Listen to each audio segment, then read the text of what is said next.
Welcome to Facts TV News, where everything is true.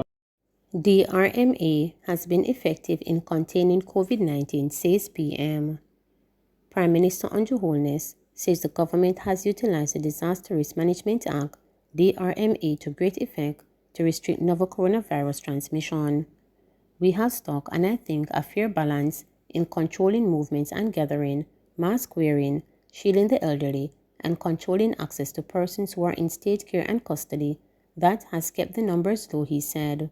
Holness was speaking during a ceremony on December 17 for the Universal Service Fund's USF presentation of a check of $20 million to the Public Broadcasting Corporation of Jamaica, PBCJ, to procure state-of-art equipment for the establishment of a dedicated 24-hour television educational channel. The presentation was made at the PBCJ on South Ordin Avenue in Kingston. Holness said that while some stakeholders have indicated that they want a little bit more latitude to engage in the Christmas festivities, we are confident that the protocols that we have set give sufficient room for us to acknowledge the season, but at the same time recognize there is still a threat. Holness said that one of the lessons learned from managing the pandemic is that without high take-up of vaccines, we have to rely on the DRMA strategies to shield the general public. The Prime Minister pointed out, however, that come 2022, the society must go on, adding that we cannot continue with measures to shield people forever. I think everybody knows what to do now. Vaccines are available, masks are available, you know that you should maintain distance, and if you are exposed, get tested, stay home, and watch and see what's going to happen if you develop symptoms. Persons know what to do, Holness said, adding that individuals' fate is in their hands. Minister of Science, Energy and Technology Darrell Vaz, who also spoke at the event, urged Jamaicans to vaccinate before you celebrate over the holidays. SVF donates more than $12 million to KPH renovation efforts. Supreme Ventures Foundation, SVF, has donated approximately $13 million to renovate and improve the functionality of the main doctor's lounge at the Kingston Public Hospital, KPH. The largest allocations will go towards refurbishing the anesthetic area and the nurses' lounge at $4 million and $2.3 million respectively. According to SVF, the hope is to support the provision of better working conditions while boosting morale among the staff at the hospital.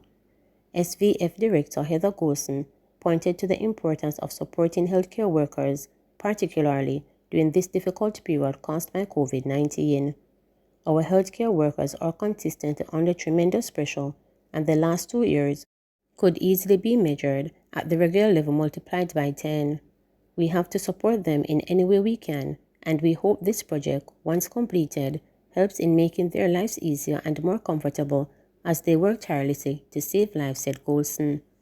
The donation formed part of the Foundation's continued efforts to aid in the improvement of the country's healthcare sector. Earlier this year, SVF donated a mobile ultrasound machine to the diagnostic department at the University Hospital of the West Indies, UHWI. The Foundation also donated $4 million to the UHWI in 2018, which assisted in the purchase of a portable echocardiogram machine.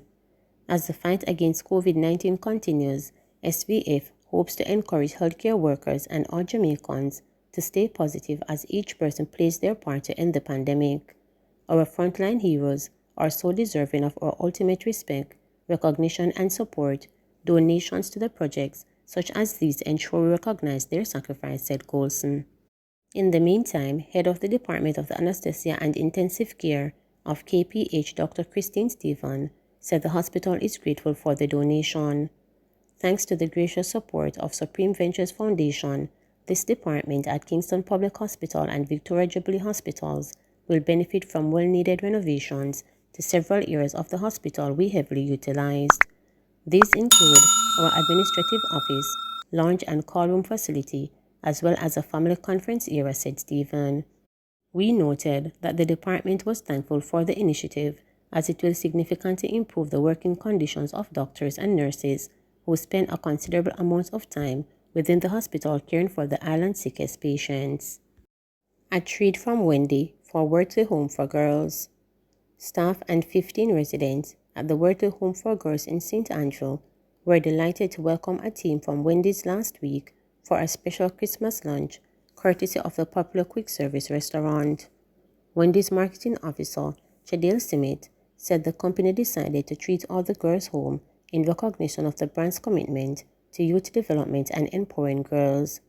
Dave Thomas, the founder of Wendys, had a special affinity for young people and named the restaurant after his daughter Wendy. This is why we felt it was fitting to partner with a home that caters to girls, said Simit. Although we are celebrating yet another pandemic Christmas, we recognize that this season is all about sharing gifts and time with those we care about. It was therefore important for us to do something meaningful for the residents and staff of the Worthy home, added Simit. Manager of the home, Dolores Bailey, expressed her gratitude for the gifts from Wendys. The girls were looking forward to this treat, and the meals from Wendys were well received and everyone enjoyed the experience. On behalf of all the girls and the staff at the Worthy home, I would like to say big thanks to you, Wendy, for treating us to lunch. It was always lovely to have the staff teach us the signature Wendys jiggles. This was a great interaction and we thank you so very much, said Bailey. JHTA provides holiday cheer in St. Anne. For 10 years, the Jamaica Hotel and Tourist Association, JHTA, has been making Christmas memorable for disabled children in St. Anne. Mustard Seed communities in Marymount and St. Christopher's School for the Deaf in Brownstown have been the main beneficiaries of these largesse, which is typically in the form of financial support and food items. This year was no different. Last Friday, the JHTA handed over checks and non-perishable items valued at $50,000 during a ceremony at the Association Star Jamaica Shopping Showcase at Island Village in Ocho Rios. This means a lot to us, especially as it is Christmas and we all look for something special around this time. The money can help to buy items for their Christmas party that we are planning to have, along with other basic food items, Administrator for the Mustard Seed Children's Home, Glendwyn Howell, reported. She expressed appreciation for the JHTA's thoughtfulness in bringing cheer to the children during this festive season. We care for 17 challenge residents with different types of disabilities. It is a very challenging job, but because these children need us, we ensure that they all receive quality care, so this is of great benefit to our residents, Howell added. Bringing Christmas blessings to the children for the past decade also meant a lot to Vanny Taylor, chairs of the JHTA's Runaway Bay and Portland chapters. It is a great feeling to do this year. We usually give them $150,000, but due to economic constraints, we were only able to give $50,000 each, but I know it will go a long way for them to carry out a day-to-day duties for their children, she said. The St. Christopher's School for the Deaf principal Donna Harris, who accepted the donation on the institution's behalf, said it will be used to do further reconstruction on the children's dormitories. We have several areas in which the money will be used, but for right now, we are doing a lot of repairs at school, and we need the money to especially fix up the dormitories, so it will come in really handy. Every year, we are thankful for it because it always makes a difference for us. This is towards the betterment of our children, and it means a lot. JHTA President Clifton Reeder, who has been serving in the capacity for a year, said a part of his mandate speaks to the importance of caring for those who are not in a position to take care of themselves. We are making giving back a very important part of our organization. Once we can afford to give back, and we want to make sure that we are not only doing it in St. Anne, but in all other areas that we care for those who can't care for themselves, he said. A program will also be introduced this Christmas, providing cooked meals to the less fortunate, Reeder shared. JHTA secure money through TEF, Tourism Enhancement Fund, and the hotels, and we will be giving our meals for Christmas Day just to ensure that the homeless and street people have a Christmas meal as well, he said. A brighter Christmas for Kashane Palmer Walker. I have a lot of bills to take care of, and this Christmas didn't look so wonderful at all because I got paid, as I wrote in the email. I got paid last Friday, And Saturday, I didn't even have $1 because I owed NCB and I got paid through NCB Bank. And they took the loan because I have an NCB loan, and then I still owe them some money. So I did not really get any pay. And I have things to do. I was supposed to send money for my children, and it couldn't make. My husband had to step in even though it was my week. I have my course bill to pay, and I cannot pay my course bill as yet because I don't have any money to pay it. So I decided to write and ask for this wish. The price for the promotion, you're to get 25,000 in terms of supermarket vouchers. Yeah. And another 25,000 is to be put in your bank account. So how does that make you feel that you're gonna be getting this kind of reward for this Christmas? Well, it makes me feel happy. It makes me feel like, yeah, even if I didn't believe in a Santa, but I say, yeah, Santa passed through, but yeah, I believe in God and I prayed about it, and I think I'm getting my Christmas wish. My Christmas looks much brighter and so forth. I can smile, I can say, yes, finally, we'll get to win something because we never win nothing yet. So finally, we'll win something. Talk to us a bit about what Christmas was like for you when you were growing up.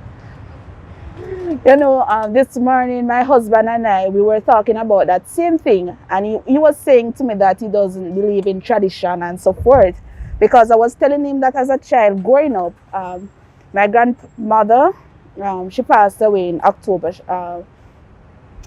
Growing up with her, Christmas was like family get together. We used to cook, you will 6 different meat. We have mutton, we have cow, we have goat, we have chicken, fish, everything. And sometimes I remember them Christmas and I said, God, I want to start my own tradition because that was their tradition. Growing up as a child, we get to go grand market.